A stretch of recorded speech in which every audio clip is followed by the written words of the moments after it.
Hey guys, welcome back to Reserved Investments on YouTube. Please pardon my appearance as I still cannot get a haircut. I did get a chemical peel though, so figure that out. In Montgomery County, Pennsylvania, you can get a chemical peel, but you can't get a haircut and you can't go to the gym.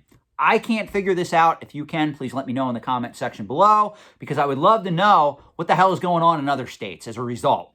Now, let's talk a little bit about the difference between fantasy pieces, reproductions, and fakes. I watch YouTube, I watch a lot of these hype-driven channels, and a lot of them seem to tell me that fakes and reproductions and fantasy pieces are all the same thing, and that's completely false.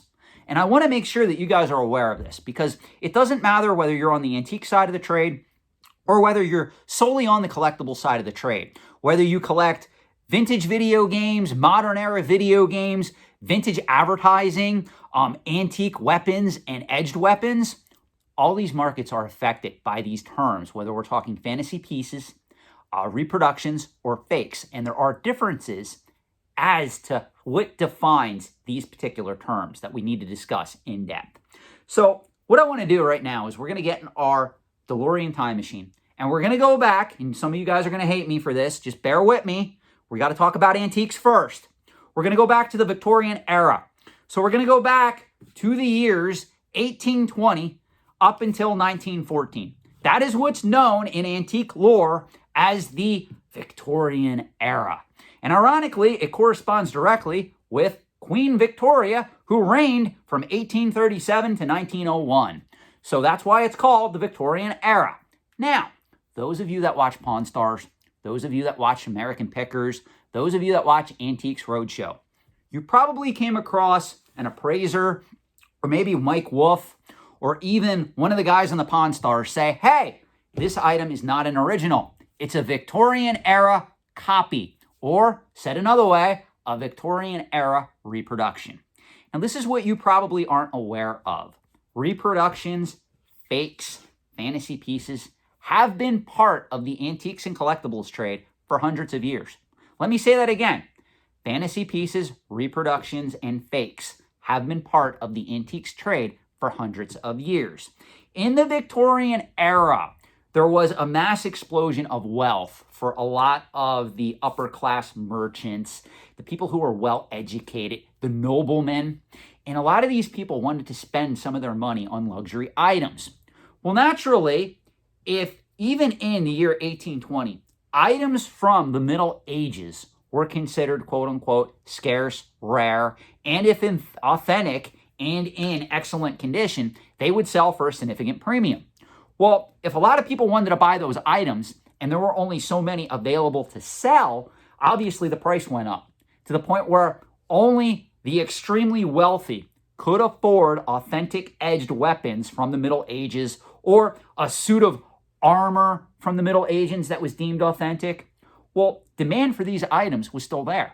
So what happened was, a lot of smart and intelligent craftsmen started to make what are known today as Victorian era reproductions of these items that they would then sell at a premium for a lot of these well-to-do businessmen, craftsmen, really highly educated noblemen that wanted to buy these items and display them in their home or in their storefronts. Now, most of these items were sold as reproductions and copies. They were not deceiving anybody.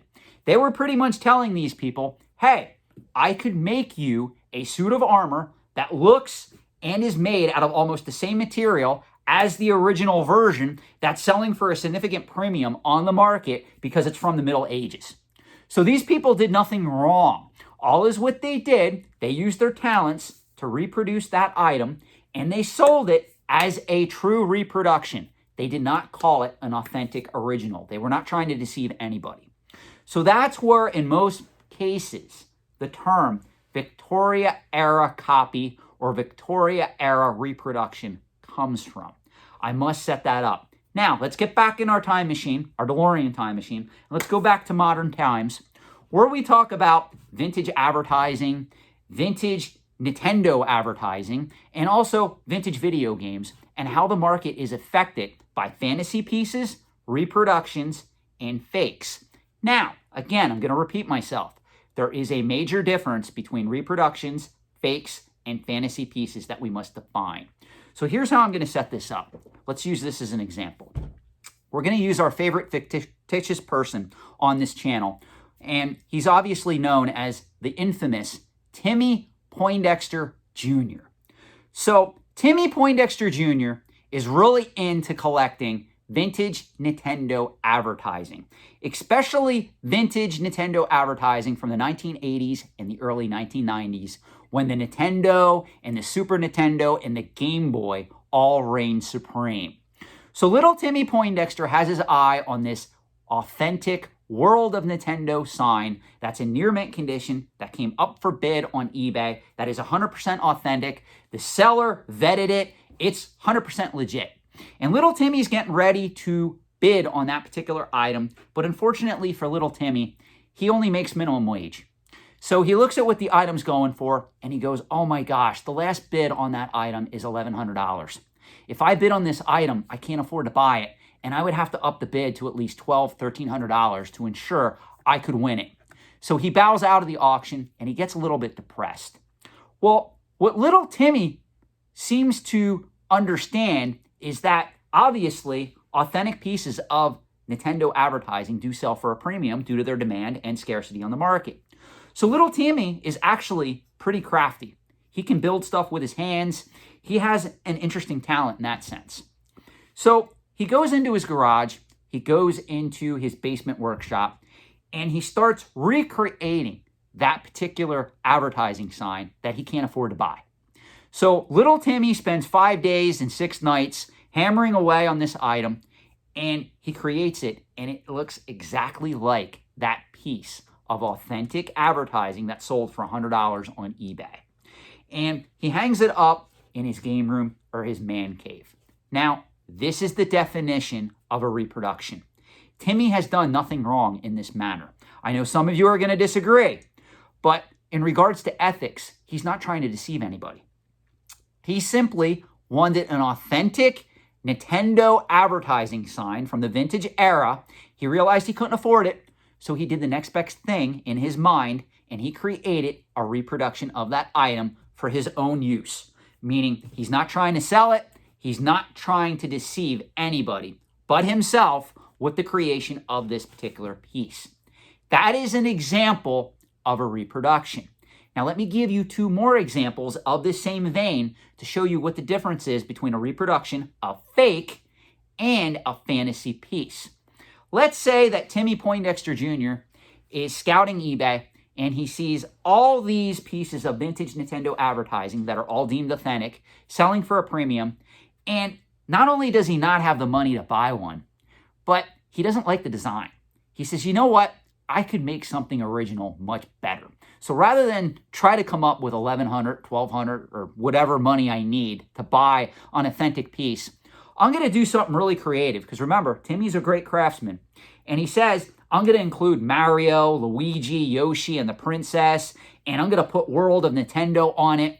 And I'm going to make this huge 6x8 foot sign. And I'm going to hang it up in my game room. So Timmy spends the next 7 or 8 days working on this piece. And he gets it completely done. And he hangs it up in his game room. And he tells his friends, look at this piece I made.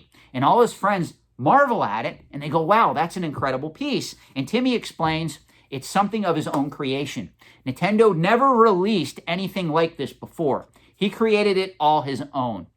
That's an example of a fantasy piece. It means it was never released by the original manufacturer.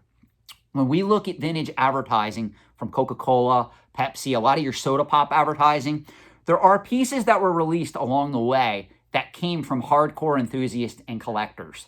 Those particular items don't have a lot of collectible value because they're considered fantasy pieces. They're a one-of-a-kind item that somebody made in their basement or garage just because they liked that particular brand or that particular product, and they wanted to create an item that represents their emotional attachment to that item. Now, I know what you're asking. Well, Sean, if that's the definition of a fantasy piece, and you already talked about a reproduction, what's a fake? Well, let's use this example again. Let's say that Timmy Poindexter Jr. in this case has a severe personality disorder, maybe narcissistic personality disorder, and he also is a little antisocial. So he's 3 steps away from becoming the Joker. Now let's say that this same Timmy Poindexter decides that, you know what, I can create this awesome replica of this $1,100 Nintendo sign. I can create it in 3 days. I can spend $100 on the materials needed to produce it, and I can sell that item on the open market. And I'm not going to tell anybody that it's a reproduction. I'm going to tell them I got that item in a trade and that it's authentic. So Timmy goes, he lists that item on eBay. It sells for $1,100, and he tells the person, yeah, I don't know much about it. I got it in a trade. I hope you're happy with it. It seems to be 100% legitimate, even though he produced that item from scratch in his basement or garage. Now, that is an example of a fake. He created that item to deceive somebody on the open market. So that item and its circumstances as to how it got there are now an ethical violation in the antiques and collectibles trade. So that is a perfect example of a fake. Now, I know what you're going to say. Well, Sean, I don't like any of these ideas, because what happens if Timmy, who created the reproduction, let's go with that example first, and he hung it in his game room or his man cave with no intent to sell it or deceive anybody, but little Timmy walks across the street and gets hit by a Mack truck and dies. His significant other or his parents or whoever it is, they're going to auction off all of his belongings. And if they don't know that that's a fake, or if the auctioneer isn't versed in authenticating vintage Nintendo advertising, maybe they get that item and they sell it as an original. Well, Sean, wouldn't that mean that that reproduction could also then later become a fake? The answer is 100% yes. But the problem is, how do you regulate these markets? Do we sit there and say, well, even if you're an enthusiast, if you're a hobbyist, you can't create anything of your own design? I mean, we can really take this down the rabbit hole to where we talk about copyright law. Is it really legal to create a sign with the Nintendo insignia that's not being approved by Nintendo themselves? You can probably argue that in some cases it's a violation. I don't know the law to that specifically. I'm not a lawyer. But also, the person's not intending to sell it. So how harmful is it? And what are the chances it's going to get released into the wild as an authentic piece? So these are all questions you have to ask when you analyze the market for these items. But one of the things I hate, and I have to state this in closing, guys, there's so many YouTubers out there that keep mentioning fake, reproduction, fantasy piece, like these are interchangeable terms. They're not. They're completely different terms. If you want proof, again, take my example where if you watch Antiques Roadshow, American Pickers, Pawn Stars, and you ever hear the term Victorian Era reproduction or Victorian Era copy, that's where a lot of this terminology was cemented. Okay? This is not something I've made up. This is not something that any other antique expert made up. This is fact, guys.